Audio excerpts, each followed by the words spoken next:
अपने बीच भारतीय जनता पार्टी के संसदीय बोर्ड के माननीय सदस्य, पिछड़ा वर्ग मोर्चा के राष्ट्रीय अध्यक्ष और सांसद माननीय के लक्ष्मण जी आपको संबोधित करेंगे।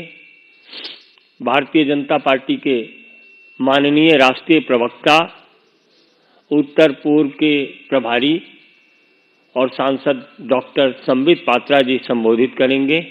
मेरा विनम्र निवेदन सर्वप्रथम माननीय संबित जी से है कि आपको संबोधित करें।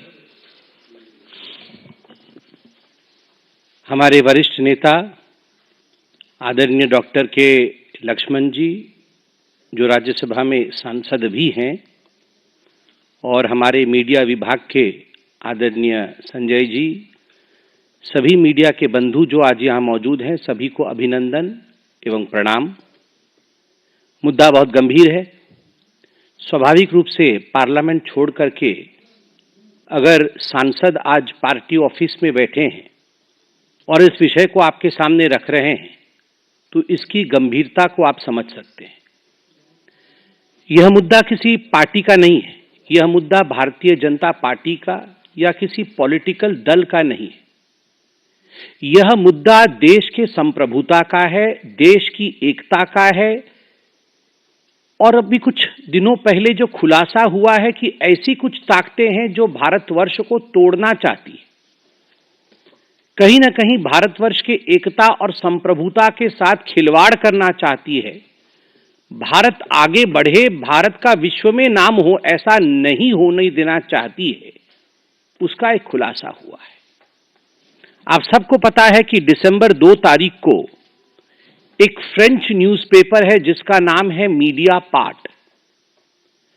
मीडिया पार्ट ने कुछ खुलासा किया है, और ये जो खुलासे मीडिया पार्ट द्वारा किया गया है, यह बहुत ही गंभीर है। The allegations which have been brought forth by the media part, which is a French newspaper, a well-known French newspaper, often referred to by you all as well, these are of extreme grave nature. और आज के इस press conference में एक त्रिकोण बनता है। We are going to talk about this dangerous triangle which is trying to destabilize India. और ये जो त्रिकोण है, इसमें एक तरफ अमेरिका में बैठे जॉर्ज सोरोस, उनकी फाउंडेशन है, कुछ अमेरिका की एजेंसीज भी हैं। त्रिकोण के एक और एक बहुत बड़ी न्यूज पोर्टल है जिसका नाम OCCRP, organised crime and corruption reporting project, जिसके विषय में आप सब पत्रकार हैं, आप सभी जानते हैं, वह है। और त्रिकोण के जो आखिरी कोने में, जो सबसे महत्वपूर्ण कोना जो हिंदुस्तान से संबंध रखता है, उस कोने में राहुल गांधी है, traitor of the highest order. और आज जब मैं ये शब्द प्रयोग कर रहा हूं, तो मुझे किसी प्रकार का भी भय नहीं है, क्योंकि मैं भारतीय हूं। मेरे लिए मेरे पार्टी ने सिखाया है राष्ट्र प्रथम, party next and self last. मुझे आज LOP, लीडर ऑफ अपोजिशन, को देशद्रोही कहने में किसी प्रकार की कोई संकोच मुझे महसूस नहीं हो रहा है।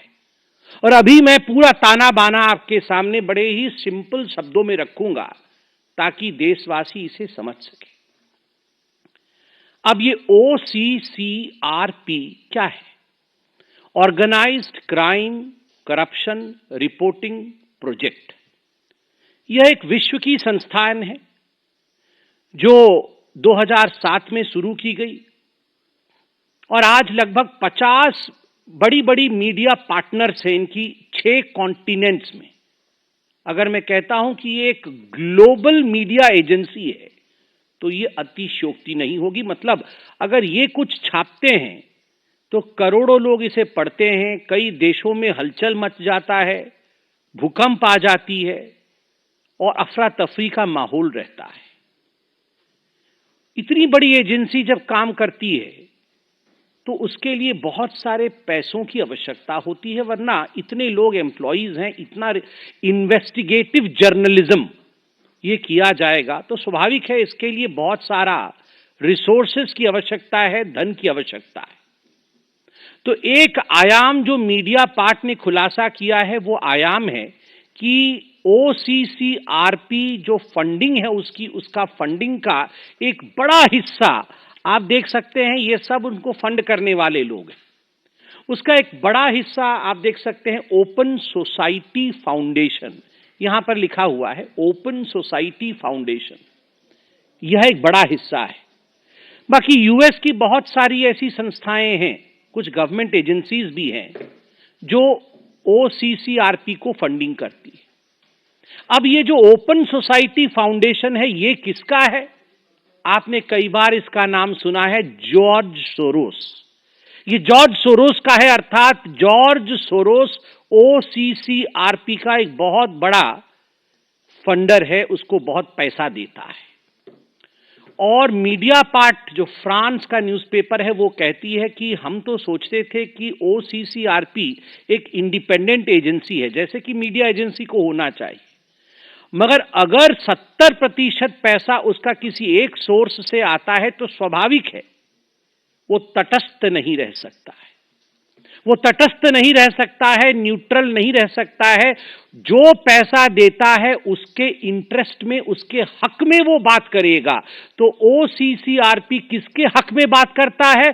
जॉर्ज सोरोस और डीप स्टेट, अमेरिका में जो डीप स्टेट हैं, जो कुछ ऐसी एजेंसीज अमेरिका के अंदर छुपी हुई हैं जो कहीं ना कहीं अन्य राज्यों में, अन्य जगहों पे इंस्टेबिलिटी चाहती हैं, उनके द्वारा फंड लेने के कारण उनके इंटरेस्ट के लिए काम करती है ये OCCRP। अब हम आते हैं इसके सबसे महत्वपूर्ण कोण की तरफ, राहुल गांधी। आज मैं राहुल गांधी का कोई मजाक नहीं बनाऊंगा, क्योंकि यह मजाक का विषय नहीं है। This is serious business. A member of parliament of India, the leader of opposition of India, when he tries to betray his own motherland, जब भारत का लीडर ऑफ ऑपोजिशन खुद अपने देश के साथ द्रोह कर रहा हो तो स्वाभाविक रूप से यह एक बहुत सीरियस विषय है। कैसे द्रोह कर रहा है? क्या मैं हवा में बात कर रहा हूं? नहीं, एक एक करके मैं आपके पास कुछ केसेस रखूंगा जिससे स्पष्टता आएगी। आप याद करिए जुलाई 1 2021, ये जुलाई 1 2021 का समय बड़ा खराब समय था। पूरे विश्व में कोविड की महामारी चल रही थी और उस समय थैंक्स टू प्रधानमंत्री नरेंद्र मोदी भारत ने अपना 2 वैक्सीन भी डेवलप किया था। वैक्सीन मैत्री चल रही थी, उनमें से एक वैक्सीन कोवैक्सीन था।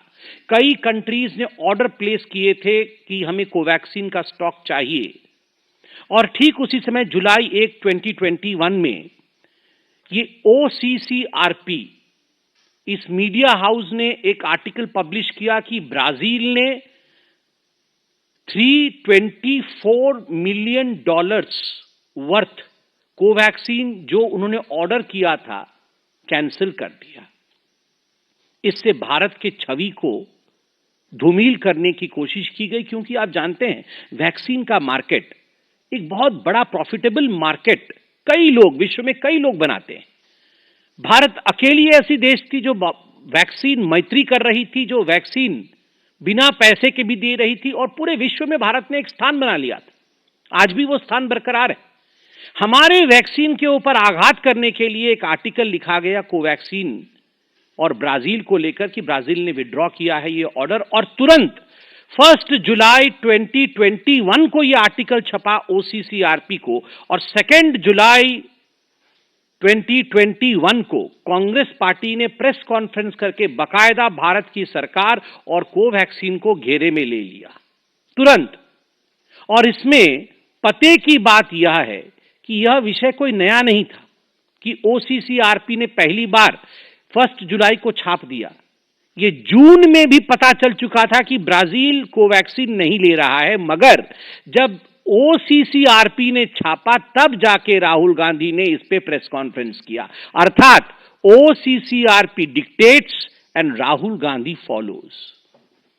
डिक्टेशन उनका है, राहुल गांधी उसको फॉलो करते हैं।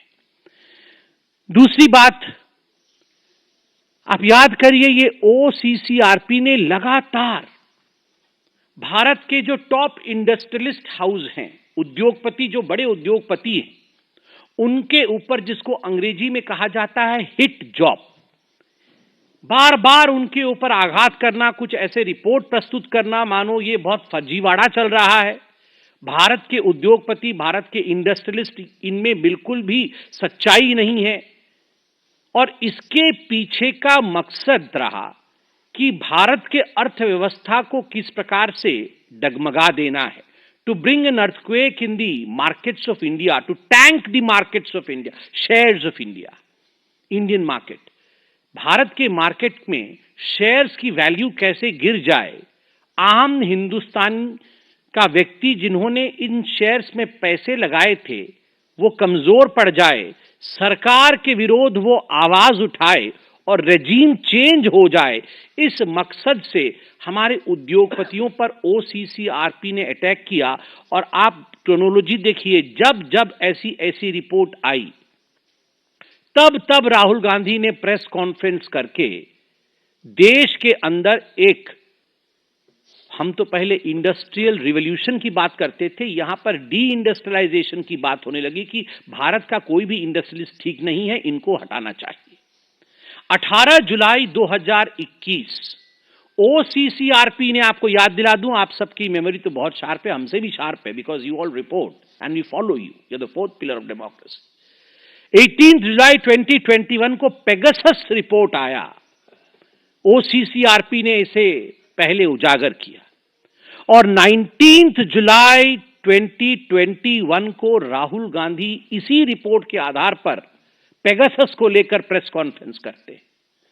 वो हाहाकार, वो सदन का नहीं चलना, wash out of the parliament, और ये सारा कुछ पार्लियामेंट में सदन चलने से पहले ये सारे रिपोर्ट्स आते थे, and they used to be a complete wash out of the parliament. Parliament के सदन बंद हो जाते थे, स्थगन होता था, और आज भी आप देख रहे हैं किस प्रकार की परिस्थिति पार्लियामेंट में।